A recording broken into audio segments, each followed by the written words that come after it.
So in my view, governments face, on the one hand, they face similar challenges as the private sector, but on a much larger scale and complexity and impact.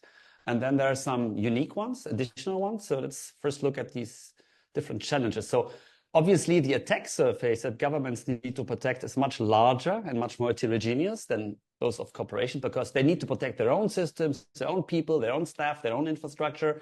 But then they also need to protect the interests of the nation, like the citizens, the corporations. Critical infrastructure is a very important aspect here.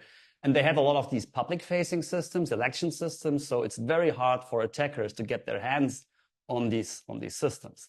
Then on the adversary side, it's not only the criminals that have these financial objectives, but they are facing nation-state actors with espionage and sabotage and all these misinformation targets. These actors obviously have much more resources, much more time, much more expertise, and they're conducting more sophisticated attacks like target attacks and these supply chain attacks. And then the impact, of course, impact on economy, impact on the people, impact on democracy is much more critical than the impact that you would see in a private sector organization.